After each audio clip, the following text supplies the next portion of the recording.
মাননীয় স্বরাষ্ট্রমন্ত্রী। মাননীয় স্পিকার, আপনাকে ধন্যবাদ। আমি চাচ্ছিলাম না আসলে দাঁড়াতে, কিছু কথা রেকর্ডে রাখতে হবে, সেই জন্য দাঁড়ানো।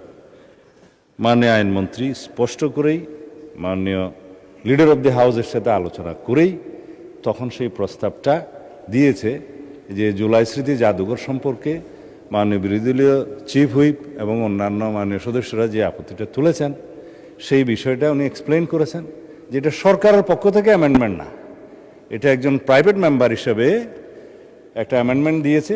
সেই অ্যামেন্ডমেন্টের উপরে ওনারা বক্তব্য রেখেছেন, এই পক্ষে আইনমন্ত্রীর বক্তব্য রেখেছে, কনসার্ন মিনিস্টার বক্তব্য রেখেছে, পাশ হয়েছে। তারপরেও আপনার কাছে যেহেতু মাননীয় বিরোধী দলীয় নেতা এবং অন্যান্য সদস্যগণ আপত্তি তুলেছেন, এই জুলাই স্মৃতি জাদুঘর আমি নিজে এবং মাননীয় বিরোধী দলীয় নেতা প্রফেসর ডক্টর ইউনূস, মাননীয় প্রাক্তন সাবেক প্রধান উপদেষ্টা সহ দেখতে গিয়েছিলাম। এটা জীবন্ত জাদুঘর, এটা জীবন্ত ঘর, জাদুঘর নয়। বাংলাদেশের ছাত্র গণ অভ্যুত্থানের প্রতীক হিসাবে ভবিষ্যতে যাতে কোনো শাসক শ্রেণী স্বৈর শাসক না হয়ে উঠতে পারে সেটার জন্য এটা প্রতীক হিসাবে থাকবে, সেটাকে আমরা ধারণ করতে চাই। মাননীয় স্পিকার, মাননীয় প্রধানমন্ত্রী সম্মতি দিয়েছেন, সেটা আনুষ্ঠানিকভাবে উদ্বোধন করতে যাবেন।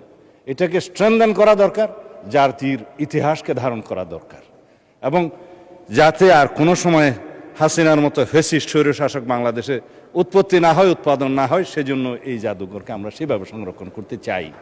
1971 থেকে শুরু করে 2024 পর্যন্ত, তারপরে পর্যন্ত সমস্ত ইতিহাসকে এখানে ধারণ করা হয়েছে, আরও উন্নয়ন করা হবে। মাননীয় স্পিকার, মাননীয় বিরোধী দলীয় চিফ হুইপ যেটা বলেছেন, এটাকে অটোনোমাস বডি হিসেবে রাখা যায় কিনা সে ব্যাপারে তো আলোচনা হতে পারে। আমাদের শাহবাগ জাতীয় জাদুঘর সহ অন্যান্য জাদুঘর যেগুলো আছে সেটা কিভাবে পরিচালিত হয়, কিউরেটর কিভাবে থাকে। সাবেক একজন উপদেষ্টা গত ইন্টারিম গভর্নমেন্টের, তিনি খুবই পারদর্শী, সম্ভবত উনি এখনও কিউরেটর হিসেবে আছেন। আমরা তো পরিবর্তন করিনি মাননীয় স্পিকার। যদি এরকম অবদান রাখার মতো আরও কোনো বিশেষজ্ঞ থাকে, বিভিন্ন কমিটিতে ধারণ করা যায়। তবে কেউ পদত্যাগ করলেই কেবল সেই পদ হারাবে, সরকারের ক্ষমতা থাকবে না তাকে অপসারণ করার, সেই জন্য একটা প্রভিশন আনতে হয়েছে, সেটা মাননীয় সদস্য বিরোধী এনেছেন। আর সরকারের কাছে যেটা নিয়ন্ত্রণ কর্তৃপক্ষ হিসাবে থাকে, সেটা সমস্ত কর্তৃপক্ষের কাছে সেরকম থাকে।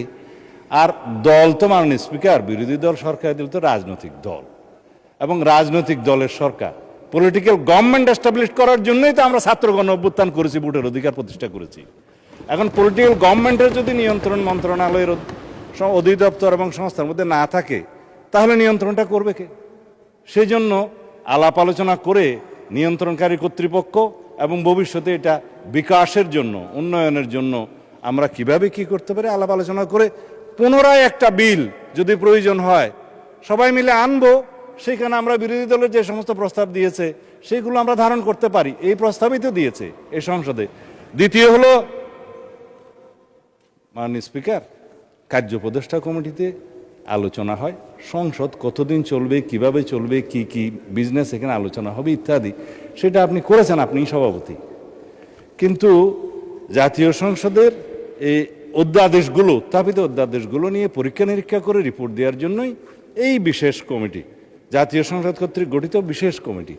এখানে স্পষ্টতই কয়েকটা ভাগে সুপারিশ করা হয়েছে, যেটা আইনমন্ত্রী বললেন 16টা অধ্যাদেশের ব্যাপারে এখানে বলা হয়েছে এখনই বিল আকার উত্থাপন না করে যাচাই বাছাই করে অধিকতর শক্তিশালী করে নতুন বিল উত্থাপনের বিষয়ে সুপারিশ করা হয়েছে, এমন 16টি বিল। তার মধ্যে উনি যেটা বললেন যে দুদক, সেটা এখানে আছে, মানবাধিকার কমিশন আছে, অথচ এগুলো নিয়ে আলাপ আলোচনার যথেষ্ট সময় আপনি দিয়েছেন। এবং এইখানে আপনি দেখবেন তিনি যেভাবে বললেন যে গুম প্রতিরোধ ইত্যাদি বিষয়ে ওনারা নোট অফ ডিসেন্ট দিয়েছেন, সেই নোট অফ ডিসেন্ট বিষয়ে কথাও হয়েছে। কিন্তু বিলটা যখন আসবে তখন আলাপ আলোচনা করেই আসবে পরবর্তীতে, সেখানে ওনারা ওনাদের মতামত দিবেন, সংশোধনী দিবেন, আলাপ করব আমরা।